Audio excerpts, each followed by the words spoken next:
Ya de regreso en tu día vemos a Ana María Silva, que está en los Andes con una situación que prácticamente es una noticia en desarrollo, Anita. Si pudiéramos recapitular, porque se trata del secuestro del hijo del dueño de una carnicería.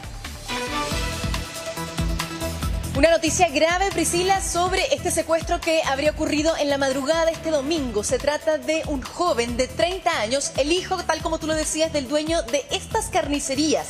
Carnes Campos, son al menos 7 carnicerías las que están en la zona y este domingo se habría producido este secuestro. ¿Qué es lo que se sabe hasta este minuto? Al menos 4 sujetos lo habrían interceptado y lo habrían ingresado, por supuesto, a la fuerza en un vehículo. Eso es lo que se sabe hasta este minuto, ya que la información está súper reservada. Lo que nos decían desde la Policía de Investigaciones es que efectivamente lo que esperan es que la familia, por ejemplo, no hable con la prensa para no entorpecer este rescate. Yo te decía antes de irnos a la pausa que es un rescate que ya estuvo frustrado en primera instancia. ¿Por qué? Hay 3 detenidos. 3 detenidos en el marco de este secuestro. ¿Cómo fueron detenidos? Porque fueron a hacer una suerte de rescate, pero allí se logró la detención de 3 sujetos que podrían ser formalizados esta tarde, Pri. Anita, entonces lo que estamos hablando es que ya se habría registrado una entrega controlada de dinero. Fue en esa entrega controlada para poder rescatar a esta persona que fue secuestrada en la madrugada del domingo cuando se detiene a 3 personas. Claro, porque cuando los secuestran habrían llamado a la familia y habrían pedido 30 millones de pesos. Siempre se habla de que en los secuestros están involucradas de 3 a 4 personas, es una estadística. Y lo importante de esta investigación es que hay 3 personas detenidas. Por supuesto, una maniobra también arriesgada. No sabemos si le han enviado alguna prueba de vida a la familia, por ejemplo, de este joven de 30 años que es el hijo del dueño de las carnicerías. Sí, aquí de todas maneras se manejaba una información bien relevante, que era acceder al efectivo, por ejemplo, en un día domingo. Aquí estamos con Francesco Gazzella también y con Claudio Valdivia, porque además, Claudio, aquí nos llaman la atención varias cosas. Sobre todo porque si esta entrega de dinero, ¿de dónde saco yo plata en efectivo un día domingo? O sea, claramente a eso me refiero. ¿Puede ser que ellos hayan sabido que ellos tenían esa plata en su poder? Buenos días, Pri, Buenos días. Francesco y Michelle. Son horas críticas que se están viviendo en la investigación. Ojo, las primeras horas de un secuestro son horas críticas y por lo tanto la reserva que hoy día está teniendo la familia, y no solamente la familia, sino las policías en la investigación no son casuales, ¿ya? Y me parece que hoy día que tengamos a esta hora poca información es lo natural que debiera ocurrir en este tipo de casos. A propósito del rescate, a propósito del giro de los negocios del padre, no es casualidad. Si hay giros de los negocios que manejan mucho efectivo, fines de semana, ¿cuáles son? Carnicerías y botillerías. Claro. Entonces, ciertamente el giro del negocio familiar importa mucho para obtener dinero en efectivo. Claro. Y ojo, también importa cuando estamos hablando de crimen organizado. Este tipo de eventos, este tipo de delitos, que son los delitos que tienen una mayor pena en nuestro ordenamiento jurídico. No olvidemos el caso del colectivero Juan González en el año 2022, en que personas fueron formalizadas, y no solamente formalizadas, sino condenadas, aun cuando la persona secuestrada no fue encontrada. No fue nunca encontrada. Y de hecho, en el norte también hay otro caso terrible de un empresario, microempresario, que terminó encontrado fallecido a propósito de que no se llegó a acuerdo con respecto al tema de la plata. Pero yo le quisiera hacer una pregunta a la Ana, que también ha reportado muy bien este tema, ¿no?, en lo que pasa en otros países. Porque muchas veces los secuestros, claro, involucran el conocimiento de que hay plata en el lugar. Pero por otra parte también es dominación territorial. Es decir, esta esquina, si usted sigue con este negocio, es mía. O usted va a tener un negocio permanente conmigo. ¿Cierto, Ana? Claro, lamentablemente es un delito que básicamente ha aumentado y que sí viene, y que si bien es cierto, viene de otros países también.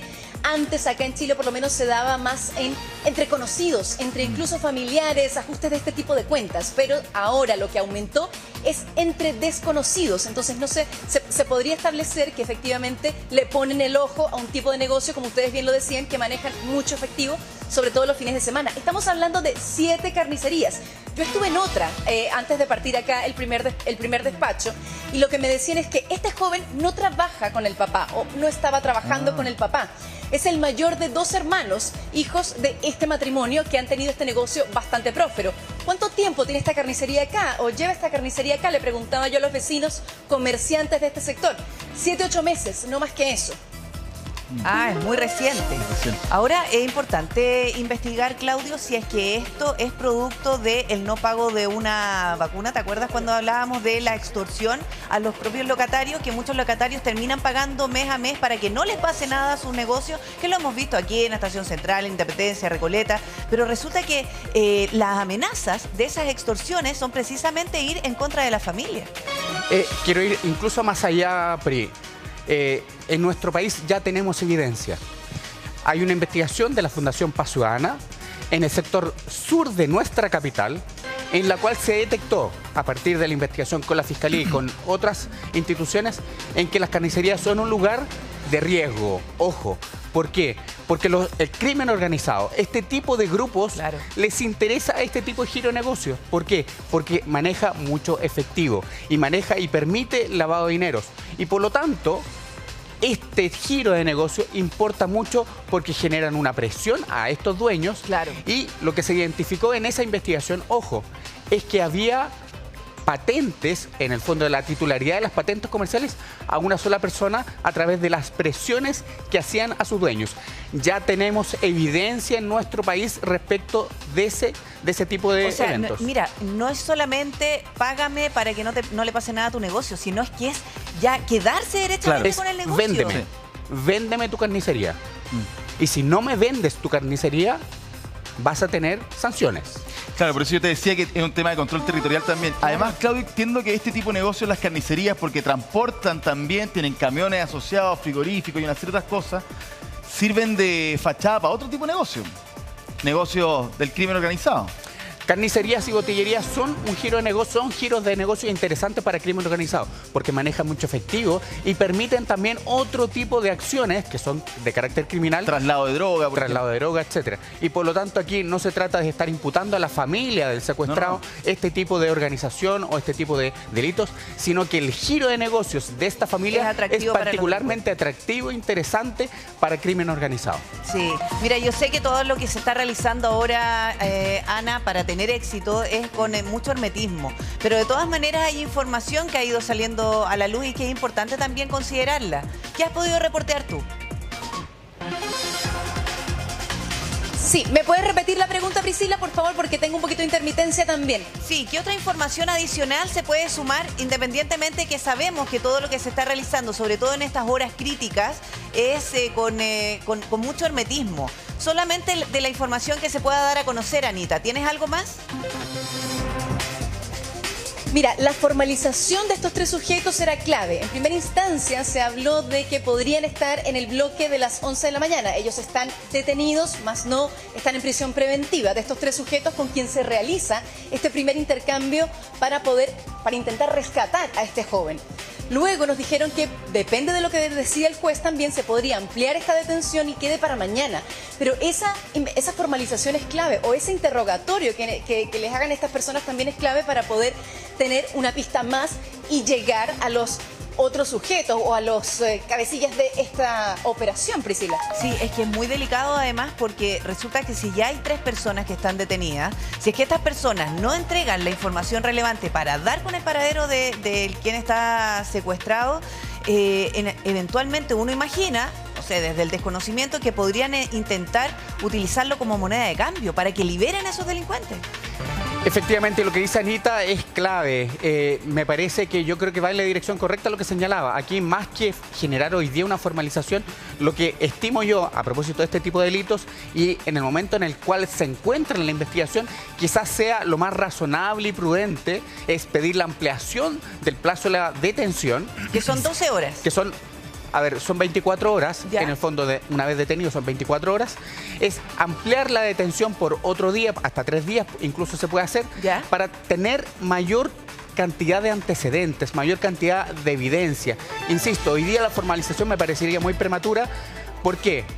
¿Cuál es el principal objetivo en estas horas críticas? recuperar Sí. a la persona secuestrada. Sí. Y por lo Sí. tanto, cualquier otra cosa que ocurra solo genera distracción. Claudio, porque ahí igual a mí me parece particularmente sensible y quizás hasta curioso que tengamos detenidos antes de encontrar a la persona o antes de tener quizás más evidencia de dónde puede estar. Entonces, ¿no es provocar a este grupo el tomar detenido parte de la banda? Es una buena pregunta, pero yo insisto, como estamos en horas críticas de la investigación, importa mucho la información de estos 3 detenidos. Sí. Y no solamente la información de estos 3 detenidos, sino lo que hicieron las últimas horas antes de la detención estos 3 detenidos. Porque en muchas ocasiones no es necesaria la información que me den estos 3 detenidos, sino que dónde anduvieron, con quiénes estuvieron, Claro. para poder llegar al lugar donde esta persona está secuestrada. Entonces, ese es el punto. Horas críticas de la investigación, me parece que lo que hicieron estos 3 detenidos en sus últimas 24 horas es extremadamente relevante. Claro, y sobre todo porque además de la información que se maneja, serían 4 personas las que abordaron a este sujeto, entonces, a la persona secuestrada. Entonces uno imagina que ya sabían que no eran solo 3, había uno que quedaba ahí dando vueltas. Entonces dar con el paradero de esta persona es fundamental. Con la información que pudieran entregar estos 3 detenidos, que también tienen derecho a guardar silencio. ¿Sí? Así Uno es. tampoco los puede obligar a hablar, si eso es lo peor. Anita, ¿a dónde llegaste? Llegué al cuartel de la Policía de Investigaciones, que como yo te decía, ellos son los que tienen a cargo esta investigación. La VIPE, la Brigada de Operaciones Especiales, es la que está a cargo de esta investigación. Entendemos también que mediante la Policía de Investigaciones se intenta hacer este rescate frustrado.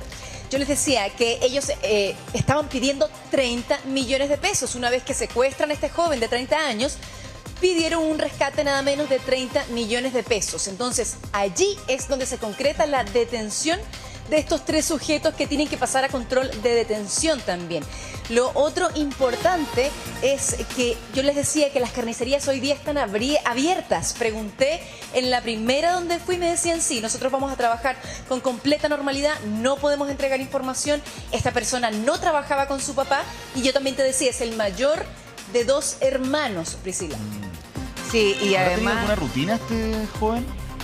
Claro, porque sí, es probable, es información bien vaga la que se maneja, Anita, pero lo primero que sabemos es que esto fue la madrugada del domingo y uno supone que a lo mejor fue saliendo de alguna fiesta, un Claro. encuentro, cuando lo encuentran a lo mejor más desprevenido. Pero lo estaban siguiendo o Claro. sabían perfectamente dónde iba a estar. Es muy probable. Seguimiento por redes sociales, no sé. Sí, que atacaron justo en el momento indicado cuando estaba cuando bajó la guardia, digamos, de alguna forma. Anita. Claro, por eso yo les decía que la misma estadística lo indica, que son justamente operaciones planificadas, que son aproximadamente 4 o 5 sujetos los que efectivamente se involucran en los secuestros y que pasamos finalmente de la extorsión, que es lo que venimos escuchando hace varios meses ya, a esto, a que ya no es que le piden plata al dueño de la carnicería, sino que se llevan a su hijo. Y estas horas son claves, son críticas. Sí, es terrible, Anita. Vamos a seguir muy pendientes del avance de esta investigación porque lamentablemente todavía hay una familia que permanece con la angustia de no saber dónde está su hijo. Volvemos contigo en cualquier minuto, tú nos avisas.